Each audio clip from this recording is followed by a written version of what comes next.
Okay, magandang araw po. Muli, salamat po. I'm praying sa Panginoon na patuloy po niya tayong palaguin at bigyan ng pananampalataya na mula sa salita ng Diyos. Compassion. In Matthew chapter 9, verse 36. Ano po? Matthew 9:36. Ang ganda po ng talatang ito, no? No, na kinuwento po diyan sa talata pong 'yan ng Panginoon ay maghapunang gumawa para sa Panginoong Diyos. Ano po? And siya po ay magpapahinga na, ay sinundan pa rin siya ng naparaming tao. No? Papunta na siya sa ilang, ibig sabihin malayo sa kabayanan o mga kabahayan. Sabi rito na makita niya ang napaaraming tao, nahabag siya sa kanila sapagkat sila ay nangangamba at nanlulupaypay na gaya ng mga tupa na walang pastol.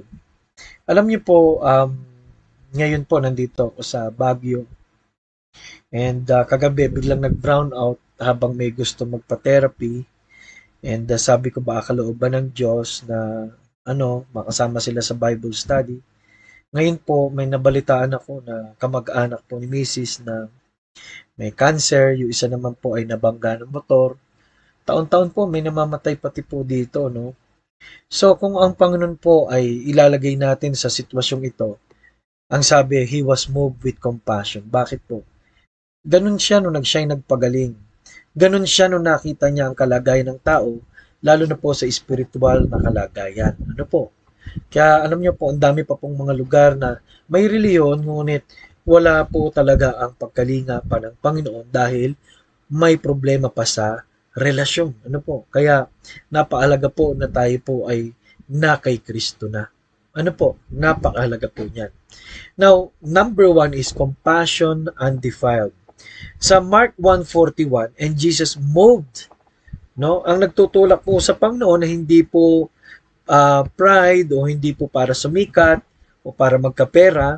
Bibihira na po ito, no? And Jesus moved with compassion, touched him and said, "Be thou clean." Ano po?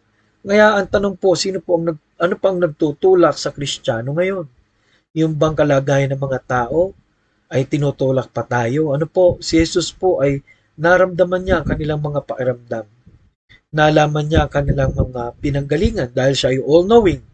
Ano po, kaya ito po ang purest motive, undefiled. Ano po, ngayon po, hindi natin alam kung anong motibo po ng mga lumalapit sa atin, pero nawa po bilang Kristiyano, nawa talagang makita natin na, Lord, your heart is my heart.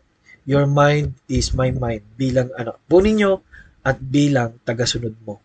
Compassion, understanding. Ano po? He was moved with compassion on them because they fainted. Now, the word fainted ay nangihina. Ano po? Maaring sa physical, maaring sa emosyonal. Ano po? Naintindihan ng Panginoon ang kanilang kalungkutan. Ano? Pag malungkot ka, damay lahat yan no? At ang turo po ng Panginoon dito, yung to empathize, no? Matuto kang makibagay. No po? Makisama. No? Hindi lang makisama, makibagay, makiramdam. Number 3, compassion undaunted. 1 Peter 3:8, having compassion one of another, love as brethren, be pitiful, be courteous. Ibig sabihin, hindi maitatago po, no? Katulad ng Good Samaritan. Ano po? Alam niyo po, yung Good Samaritan may dahilan siya dahil hindi naman siya Hudyo, no? Hindi rin naman siya tiga-templo, pero wala pong dahilan na tumulong ang isang anak ng Diyos. At dito po nagsisimula ang ministry. Ang ministry po ay hindi po inassign ka ng pastor at nasa church, but ministry starts with compassion. Compassion is undefeated. Deuteronomy 30 verse number 3. The Lord thy God will turn thy captivity and have compassion upon thee. Undefeated compassion ang binigay ng Diyos sa krus sa mga Israelita, at sabi niya ni Haring David, His mercy endureth forever. Kaya salamat sa Diyos. Ako ngayon ay bunga ng pag-ibig at habag ng Diyos. At ang lahat ng ating ginagawa ay kung hindi lang siya'y nagmalasakit. Maraming salamat po. Ba't di natin pagpasalamatan ng Diyos? Salamat po sa lahat ng iyong kabutihan. Salamat sa iyong